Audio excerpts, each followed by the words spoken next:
Hey, how's it going? Brian here from RV with Tito, and today I want to talk about winterizing. And we get a lot of questions about this, especially this time of year. In the 15 plus years that we've owned RVs, we've never actually winterized our RV. So I guess this is more about not winterizing, but still being prepared. Even if you head south for the winter and you're looking for warmer temperatures, there's still a chance that you can encounter below freezing conditions on your way down, or in the desert even. It gets, freezing at night at times. So it's always good to be prepared for that and take precautions in your RV just in case.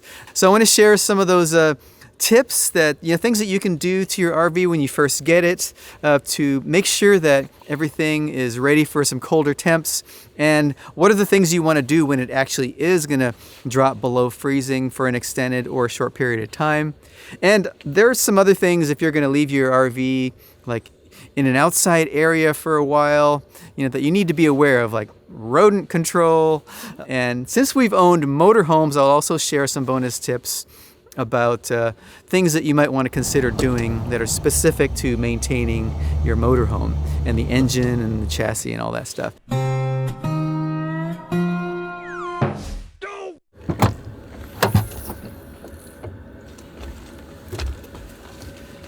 Now, a good place to start is actually on the exterior of your RV and see if you can do a little survey and inventory of all of your water lines that are on the outside of your RV, especially in exposed areas. Luckily for us, this older Winnebago motorhome is, I guess it's kind of a Four Seasons RV. Most of the plumbing is located inside a compartment, so it can withstand more cold weather and doesn't require as much insulation because there's some airflow from inside the coach. I've added some insulation in here, some extra insulation to protect the pipes and the water lines in here when it does get cold. If your RV is not one of these like all-season rigs, then chances are that you're going to have a lot of exposed pipes and potential water lines that could be exposed to colder weather. So if you do find some, then I would suggest adding some additional like foam insulation like this. Just wrap it around your pipe. It's really inexpensive. You just get some duct tape or whatever. Stuff some of this cheap insulation stuff into little holes and spots where you think it's needed, and it'll give you just a little bit extra protection against the cold when it does hit. So it just so happens as I'm editing this video to release tomorrow, it starts snowing outside. Yeah, that was a surprise.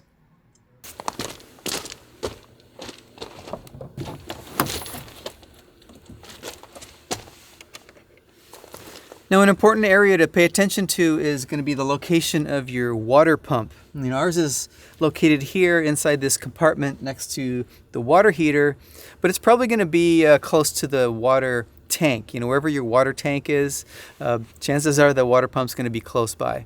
And there's going to be a lot of water lines and other things flowing around that area that you may want to add some additional insulation to. And the water pump itself needs to be protected because when it drops below freezing, it's still got water in there. And I've actually had friends that have had their water pump actually explode, when the whole thing got frozen up, and the frozen water expands in there, and it wasn't pretty.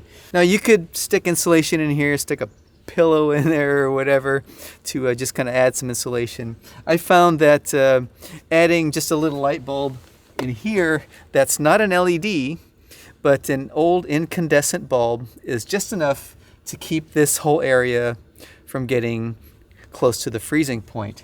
Now, it's just right here. I'll just take this cover off of this lens and it just provides just enough heat because it's so inefficient.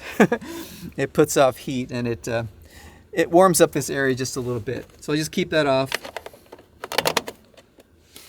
And it seems to work.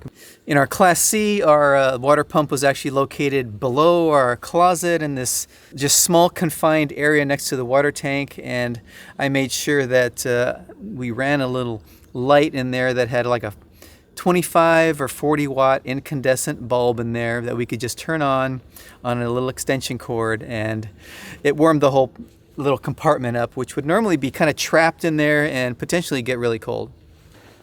Now, while you're poking around underneath your RV, following your water lines and hoses and things like that, I recommend you also look for those points where the water lines and electrical cables and all those things actually enter into, your living space of your RV, because those are potential entry points for rodents.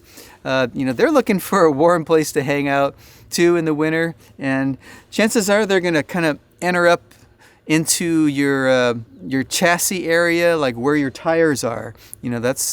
Or where maybe if you have a cable that runs up. So be aware of all those places that where they could actually climb up into your RV, and they're going to wander around and look for places to hang out.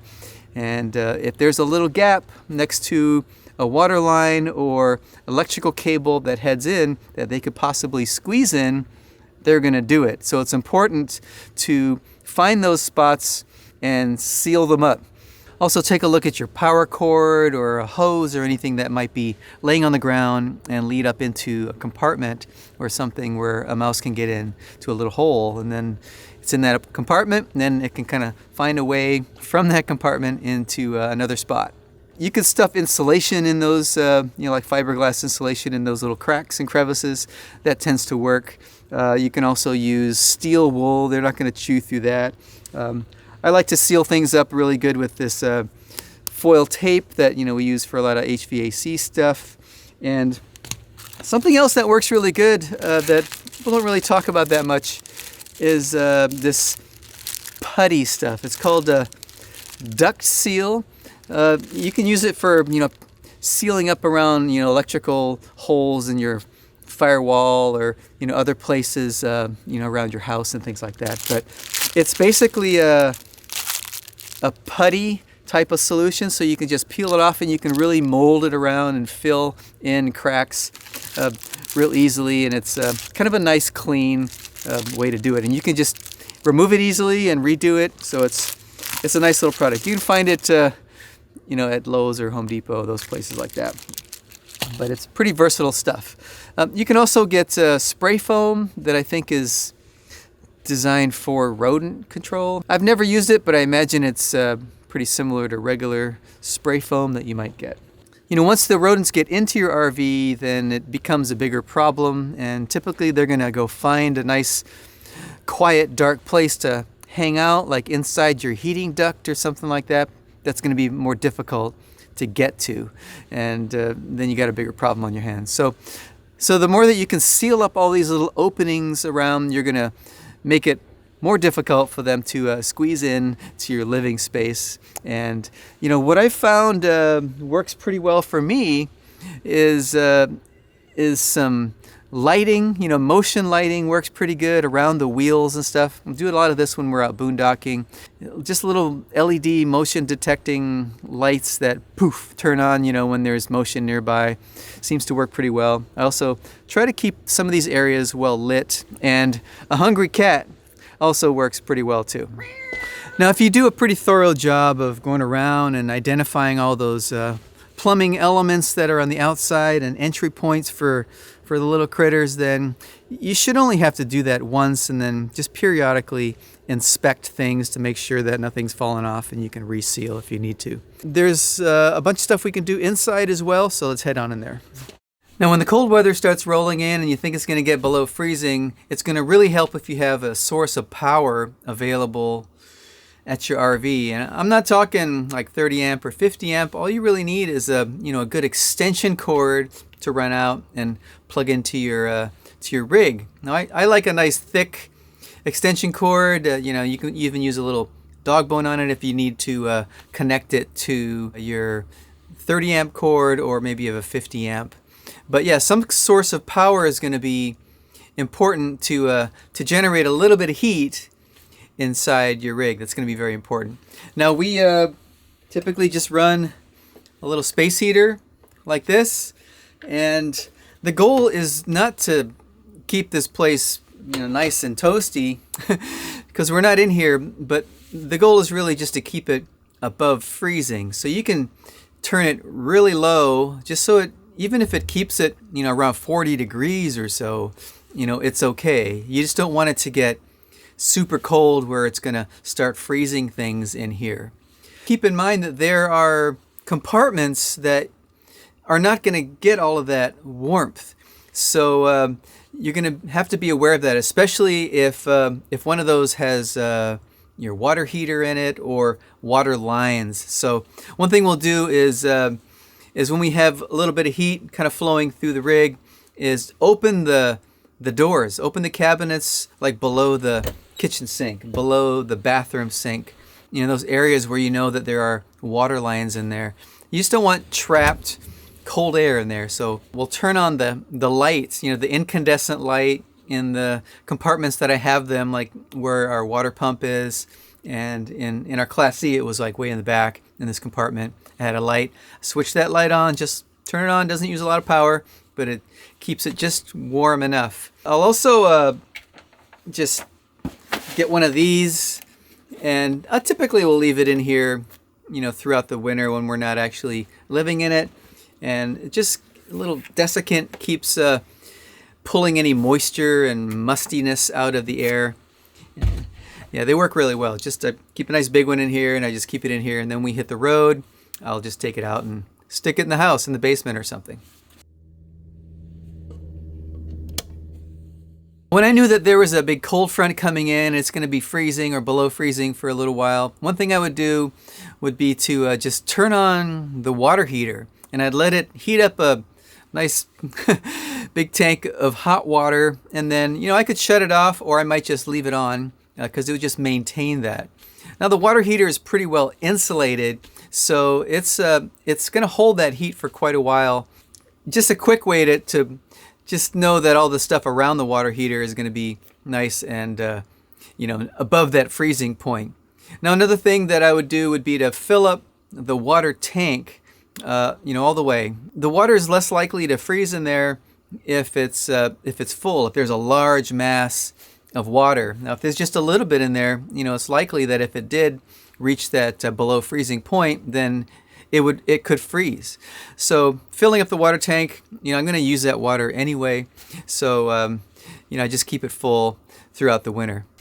An important area to really be concerned about is the area in your black and gray wastewater tanks around where the dump valves are. Typically that's in an exposed area, and if it's below freezing for any length of time, it's possible that that area in the tank could actually freeze up, and then the water and fluids around the valves themselves will actually freeze up, and then your valve's totally stuck. If you go to try to pull the valve when it's frozen, you could damage the valve or you break the seal. A lot of bad things can happen, and then you got a repair job in front of you. So an easy way to avoid all that, at the beginning of the winter, I'll just make sure I flush the tanks out really good, and then just get a container of this RV antifreeze and dump one down the sink or the shower to go into the gray tank, and I'll dump another one into the black tank, and that just fills that whole lower cavity of each tank, and it surrounds that whole valve area. So that area is not going to get frozen, and I don't have to worry about it.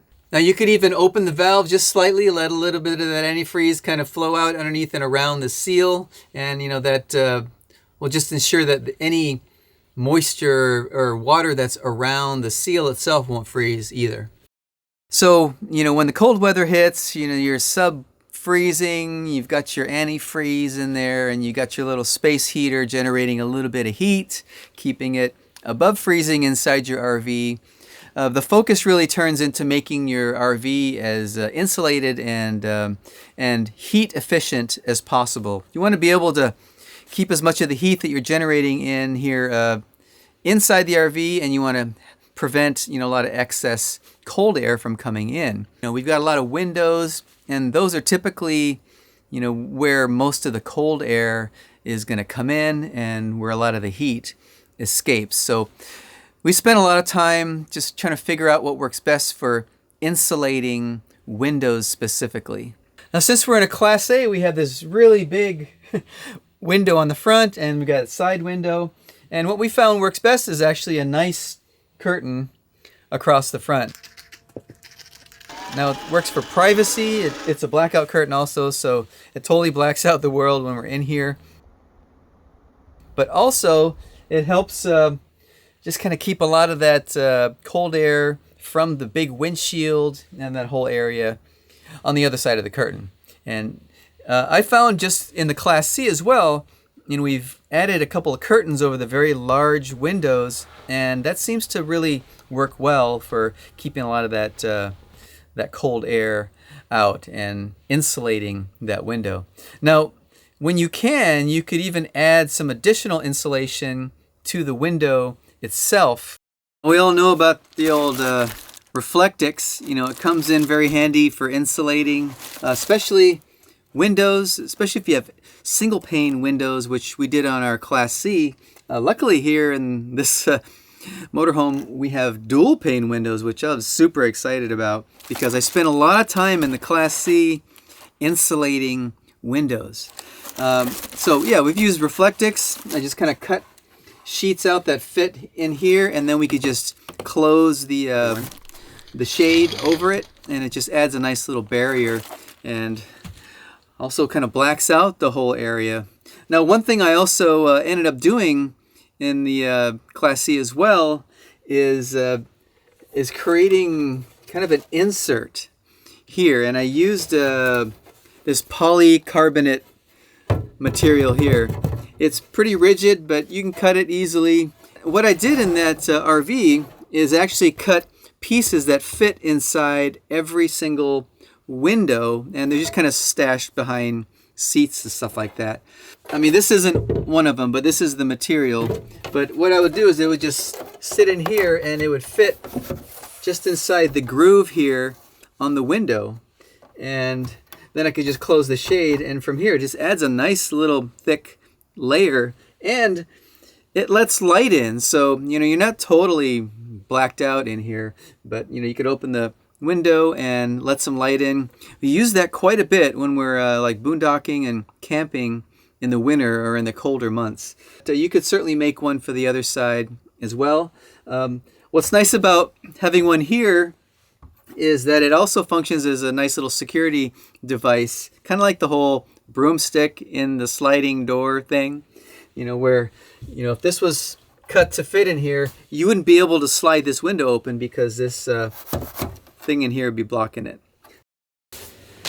Now, we plan to replace the window coverings out there in the main living space of this RV. We just haven't gotten around to it, but we've been doing some things back here in the bedroom area, which are similar to what we did in the bedroom of our Class C, which was to create some more custom, kind of a low profile window shade that incorporated some insulating properties in it.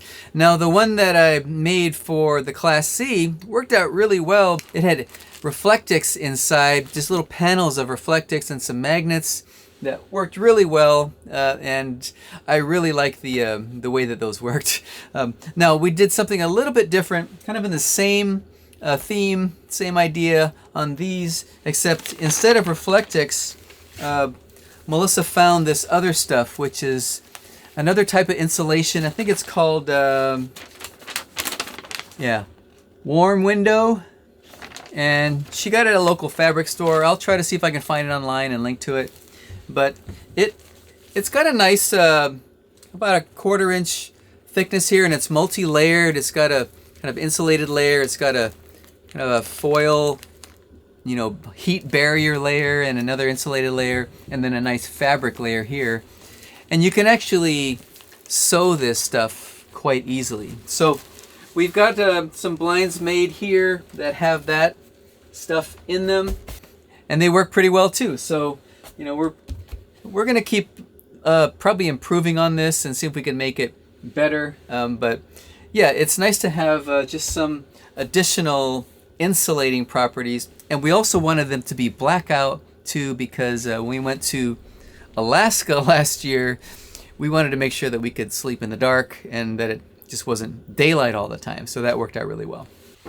And of course we've got, big foam inserts for our vents, so we keep our vents closed, and these tuck nicely in there. You can get all kinds of different ones. The previous owner of this had these foam pads, so they work pretty well. We just kept them.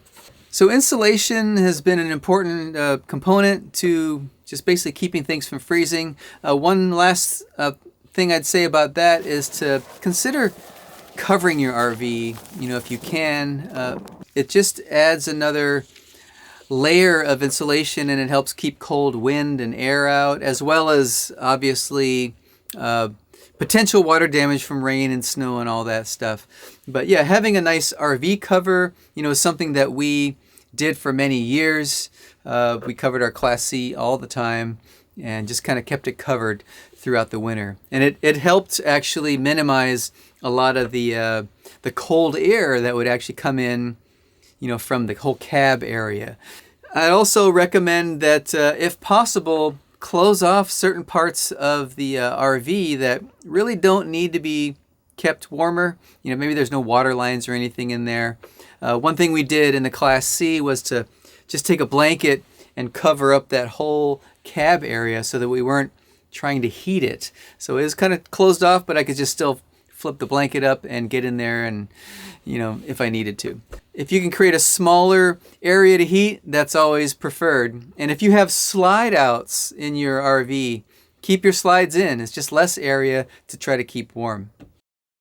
Now with everything buttoned up, it's just a good idea to come check on things every once in a while, especially when it's really cold out. It's good to just know what the temperature is inside the RV. You can look at your thermostat. I like a little portable thermometer like this one. You can move it around to different areas that you want to keep tabs on, and just to make sure that the temperature is in a comfortable temperature for you. It's above freezing. A remote temperature sensor is really nice too. So something like this is the Govee temperature sensor. Now, I think Jared from All About RVs even mentioned this recently in a recent video of his, so go check out his channel. But these are really handy to have. You could just set it up and monitor it remotely from your phone.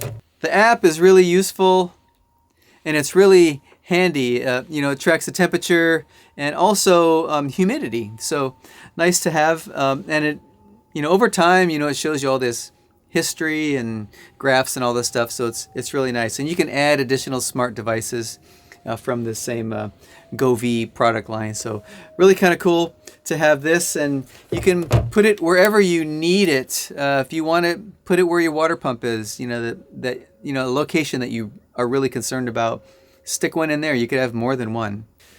Now, if you have a motorhome like a Class C or a Class A, one of the things that I recommend you do is to keep your fuel tank completely full. Now, with a full fuel tank, you don't have any real air gap in there that can have condensation build up. But if you, say, had half a tank of gas and it gets really cold out, you could definitely have that air pocket in there that could, develop condensation in the tank. And then if that mixes with your fuel, that's not necessarily a good situation. So I recommend keeping a full tank, and then periodically head out and start your engine. I tend to do this every couple weeks or so when it's cold, just as good measure. You want to just keep your engine active, kind of like your generator. You want to exercise it every once in a while. I don't like to just let it sit.